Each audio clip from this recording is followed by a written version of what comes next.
Hey man, what's good with y'all boys, man? It's your boy Devontae 506 on the beat. And I'm back with another motherfucking video. If y'all have not known already, you know what I'm saying, I've been on vacation, which allowed me to be gone for, you know, a good amount of weeks. I got a video coming out soon. If not, it's probably already posted, but I got a vlog up stating where, you know, I'm just looking around, you know what I'm saying, enjoying Nevada. I went to LA. I posted an Instagram picture on it. Yeah, man, I just did a bunch of lit shit, you know what I'm saying? Make sure y'all tune into that vlog. If y'all new to the channel, make sure y'all like, share, subscribe.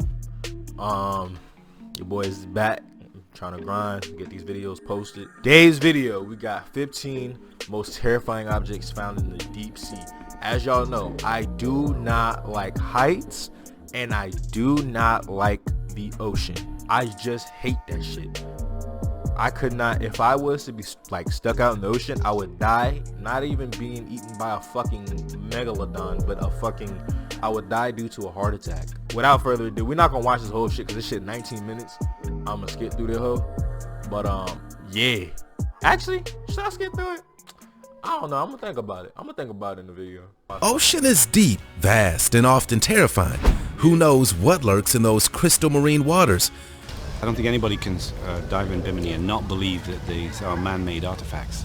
You can imagine what might be waiting to be discovered below the surface. In fact, much remains to be learned from exploring the mysteries of the deep, since more than 80% of it remains unmapped, unobserved, and unexplored. Imagine that the lowest point on Earth, the Mariana Trench in the Pacific Ocean, sits at a staggering 36,000 feet below sea level. What might you find? Ancient cities? Fleets of sunken ships? Underwater museums? Even ghosts? Oh, the terror. Here are the 15 most terrifying objects found in the deep sea.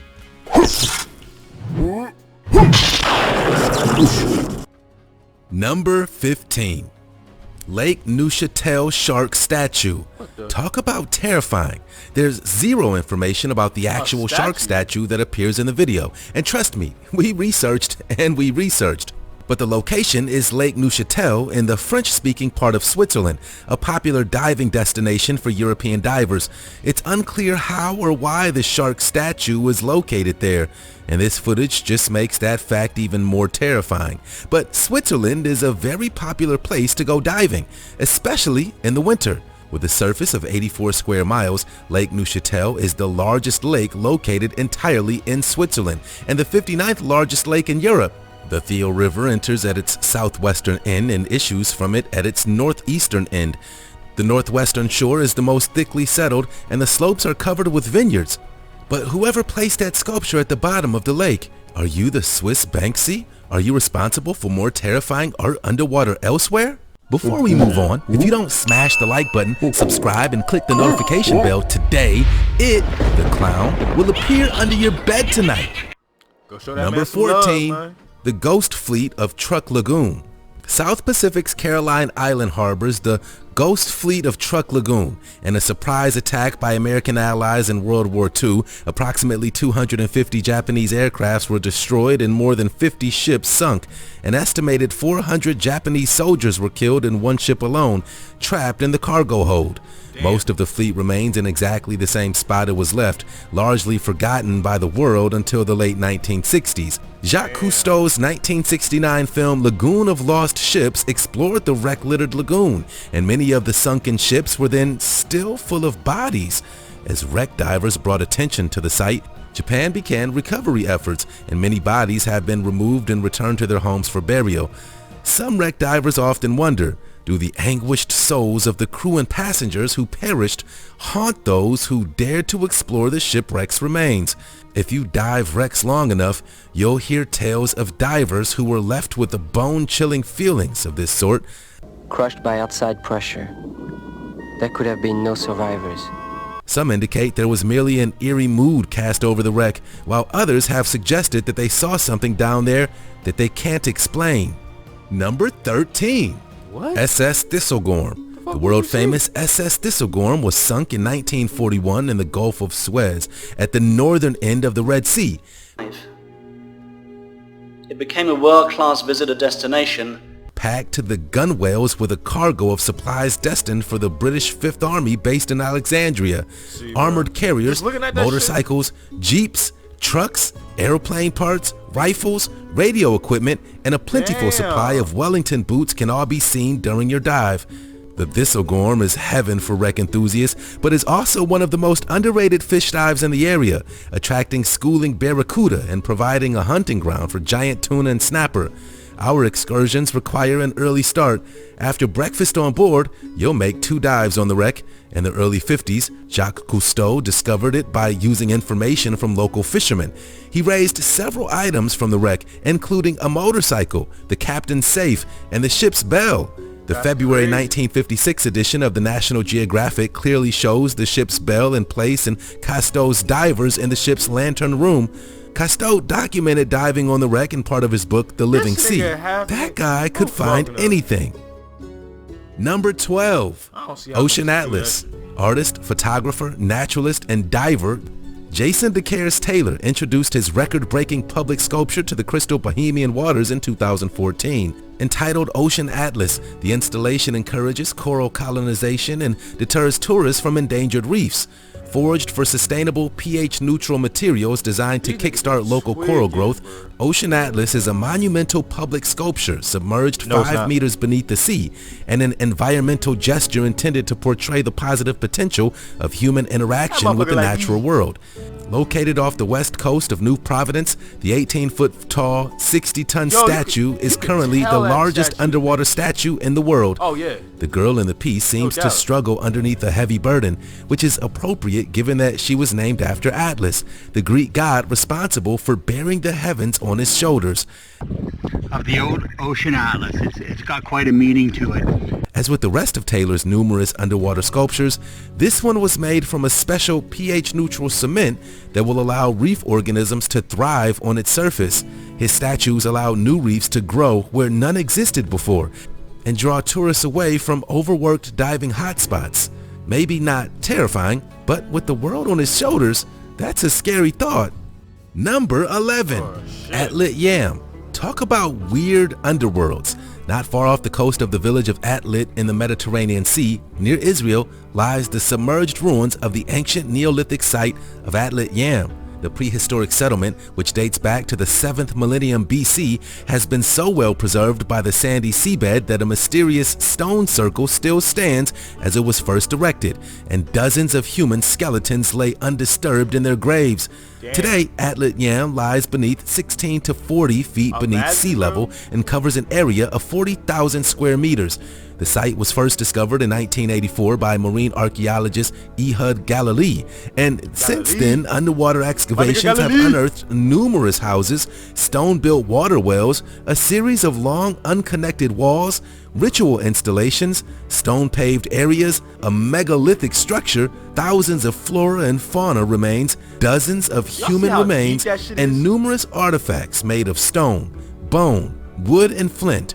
The site provides unprecedented insight into life in Neolithic times, when people had just discovered how to domesticate plants and animals. I bet there are ghosts there too. Number 10, the Sea of Galilee Structure. A gigantic monument at the bottom of the Sea of Galilee, as well as several mysterious structures, including a gigantic stone wheel and a moon-shaped monument, were recently found in northern Israel. The mysterious structures have left archaeologists around the world bewildered. Who built them, and what were they used for? They may be some of Israel's most mysterious structures. They're easy to miss from the roadside, but can clearly be seen from the skies or beneath the sea. The prehistoric stone monuments of Gilgal Rephaim, Jethro Cairn, and the circular structure found in the Sea of the Galilee went unnoticed for centuries in the disputed regions of the Golan and the Galilee, but still archaeologists don't know who built them or why. Theories have gone wild and include ancient calendars, ceremonial structures, or sky burial sites in which dead bodies were placed on top of stone mounds to be picked apart by vultures. The possible age of the structures is even more enigmatic and may put the estimates anywhere between 3,000 and 12,000 years ago, making them older than the pyramids of Giza and Stonehenge in Great Britain. Maybe aliens are responsible. Just saying. Number 9. Christ of the Abyss. You probably already are familiar with the picture of a Christ statue deep under the sea, and you're asking yourself where it can be found. The answer to that question is not as straightforward as you might think, as there exist more undersea statues of Christ named Christ of the Abyss scattered around the earth. The original Christ of the Abyss is immersed in the waters of San Frutuoso, not far from the worldwide renowned village of Portofino. Located more than 50 feet under the sea, the bronze statue was placed on the seabed on the 22nd of August, 1954, at the initiative of a legendary Italian diver who wanted to place a statue of Jesus following the death of his friend, which occurred during a dive a few years earlier in that spot. The statue was created by sculptor Guido Galletti. The sculpture is 8 feet high and it weighs almost 600 pounds. It's been recently restored to preserve it from corrosion and fouling and to reattach the hand that had been detached by an anchor. The Christ of the Abyss has become a tourist destination for scuba divers around the world, and we can see why. Number 8. Yonaguni Monument. In 1987, a local scuba diver instructor discovered something underwater that was far more interesting than the hammerhead sharks that swam there. Submerged stone structures lying just below the waters off Yonaguni Jima are actually the ruins of a Japanese Atlantis, an ancient city sunk by an earthquake about 2,000 years ago. He discovered this while scouting out new spots to take his clients to when the underwater rock formation took his breath away. The sort of folks who believe that the Sphinx was built by Atlanteans. It was a gigantic cliff face cut into a series of immense geometric terraces with broad, flat, horizontal surfaces and sheer vertical stone risers. This is known as the Yonaguni Monument. Geologists believe that it's most likely natural. The sandstones that make up the Yonaguni Formation to contain numerous well-defined parallel bedding planes along which the layers easily separate. The rocks of this group are also crisscrossed by numerous sets of parallel, vertically oriented joints in the rock. These joints are natural, parallel fractures by which the rectangular formation seen in the area likely formed. Yonaguni lies in an earthquake-prone region, so maybe that's where the mystery lies. Number 7.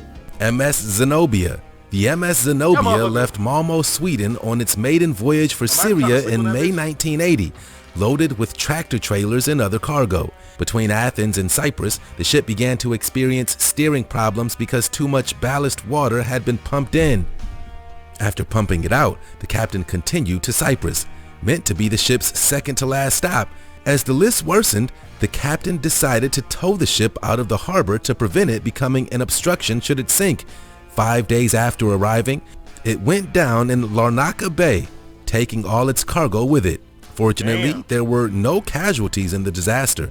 Compared to the usual shipwreck, the whole drama was played out relatively slowly. Apart from the catastrophic failure of a state-of-the-art ferry, the mystery is that despite her intrinsic value and the $234 million cargo she carried, no investigation was ever carried out, and the owners never tried to collect the insurance. The wreck of the Zenobia is now considered to be one of the best dive sites in the world, and we couldn't agree more. Number 6. Musa, Mexico. That's right, an underwater museum in Cancun, a Mexican city on the Yucatan Peninsula bordering the Caribbean Sea. The Cancun Underwater Art Museum, known as Musa, was conceived in 2008 as a way of preserving the marine life of the local area by drawing tourists away from nearby natural but fragile reefs of Mexico. Collaborating with British artist Jason DeCaires Taylor and a handful of local Mexican artists, 400,000 visit Musa, which is a big accomplishment. The statues provide a perfect home for coral as well as a protected environment for fish and other marine life, creating, over time, a living, breathing exhibition. Covering an area of over 1,300 square feet, the museum is divided into two distinct galleries several miles apart. To place the statues on the ocean floor, the team had a special lift made for the statues. Some were so heavy that they had to be lifted into the water using lift bags. The Museo Subaquático de Arte, or the Cancun Underwater Museum, welcomes nearly 750,000 tourists yearly. What a destination! Number 5. The San Jose Shipwreck. It was 1708 when the Spanish galleon San Jose erupted into flames off the coast of Cartagena, Colombia. The ship had been at battle with the British since late afternoon, and by night, the 62-cannon galleon had disappeared into the Caribbean Sea. With it, sunk nearly 600 people and up to millions of dollars worth of gold, silver, and jewels. For centuries, the San Jose galleon lay lost on the ocean floor, but the mystery surrounding the ship began to unravel in 2015 when the Colombian government announced it had officially been found. Now it's at the center of a custody dispute among parties all staking claim to the San Jose's riches. The Colombian government hasn't revealed the exact location of the famed galleon, which is often called the Holy Grail of shipwrecks. In fact, the real-life treasure ship has long been the subject of fascination. Nobel Prize-winning author Gabriel Garcia Marquez wrote about it in Love in the Time of Cholera. The novel's main character, Florentino Ariza, planned to dive down and retrieve the San Jose's riches for his lifelong love. So romantic. Shit. Number 4, the plastic bag. An American explorer has found plastic waste on the seafloor while breaking the record for the deepest ever dive. Victor Vescovo descended nearly 7 miles to the deepest place in the ocean. That's my nigga right there. I know him. I dapped him up. It was a great journey. Saw some really interesting things on the bottom. The Pacific Ocean's Mariana Trench. He spent 4 hours exploring the bottom of the trench in his submersible built to withstand the immense pressure of the deep. He found sea creatures, but also found a plastic bag and sea wrappers. The Mariana Trench, the deepest point in the ocean, extends nearly 36,000 feet down in a remote part of the Pacific Ocean, but if you thought the trench could escape the global onslaught of plastic pollution, you'd be wrong. A recent study revealed that a plastic bag... So I'm gonna say this, y'all. Alright, so y'all know how a plane, right, when it take off, it go at least like 30-something thousand feet in the air. Imagine going that far down water, bro. Just thinking about that shit. I mean, submarine or not, like, if you was in like a submarine, like vehicle shit, whatever, if you was in that, bro,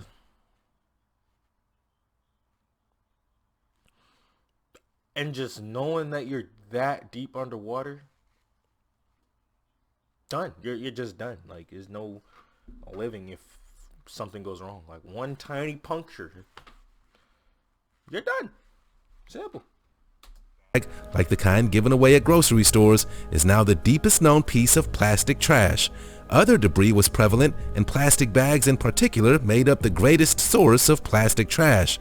Other debris came from material like rubber, metal, wood, and cloth. Most of the plastic, a whopping 89%, was the type of plastic that's used once and then thrown away, like a plastic water bottle or disposable utensil. Come on, people. Number 3, the Locomotive Graveyard. This graveyard was found by chance by Paul Hepler back in 1985, the famous New Jersey train graveyard. He was mapping the bottom of the ocean when he picked up on the 2 huge metal objects that turned out to be trains. Despite the murky water, experts examined the trains in the watery resting place. The locomotives turned out to be a rare Planet Class 222T models, a model that was only produced for a short time due to the unfortunate fact that they were obsolete almost as soon as they were produced. You thought this thing was pretty old, possibly even 100 years or so. They were small locomotives, weighing about 15 tons, and self-contained. What remains a mystery, however, is how the 2 steam engines came to be sunk. Experts believe that the locomotives were being transported from Boston to the mid-Atlantic on a barge when they encountered a storm 5 miles off the coast of Long Branch. In that storm, the engines either fell off the barge accidentally or were deliberately pushed off to lighten the load and prevent the ship from going down in the rough seas. In spite of that, they seem to be remarkably well preserved. What a find! Number 2. The Antikythera Mechanism. 115 years ago, an archaeologist was sifting through objects found in the wreck of a 2,000-year-old vessel off a Greek island. Beautiful vases and pots, jewelry, a bronze statue of an ancient philosopher, and the most peculiar thing, a series of brass gears and dials mounted in a case the size of a mantle clock. Archaeologists dubbed the instrument the Antikythera Mechanism. In 1959, after a careful study of the gears, it was determined that the mechanism was used to predict the position of the planets and stars in the sky, depending on the calendar month. It also tracked the seasons and ancient festivals like the Olympics. The calendar is based on the time from one moon to the next, and a special dial allowed the user to also envision the seasons, which would have been useful for agriculture. Since the ancient Babylonians figured out the cycle of eclipses, the inventor of the Antikythera Mechanism included two dials that rotate to show both lunar and solar eclipses. But the most sophisticated thing the mechanism did was lunar calculations. It could figure out the moon's period at a given time and model its elliptical orbit. Number 1. The Baltic Sea Anomaly. In the annals of unexplained mysteries, the Baltic Sea Anomaly is one of the most bizarre deep-sea finds of the past decade. The discovery occurred in 2011 when the deep-sea exploration team called Ocean X came across an unusual formation 300 feet below the surface off the coast of Sweden. They quickly picked up on the anomaly due to its circular shape and distinctively straight protrusions. Adding to the mystery was what appeared to be an extensive trail, what some speculated could be evidence that a crash landing may have taken place. What exactly that object might be. But a Stockholm University geologist studied a few rocks that divers picked up from the site, and there wasn't a single alien life form among them. Instead, there were mostly regular stones that everyone would expect from the kind of glacial basin the Baltic Sea fills. But most experts agree that the structure is probably nothing close to man-made. No doubt, the site has intrigued conspiracy hunters since it was discovered, with inexplicable technical problems plaguing anyone who tries to investigate. The object could be at least 140,000 years old. Scary old. That was 15 of the most terrifying objects found in the sea. Thanks for watching. Whoa. That was 14. Wait, how old was that? What do you say, 140,000 or 14,000? 140,000 years old, bro. And it looks like that, nigga. That shit look futuristic as fuck. Yo, y'all see this shit though?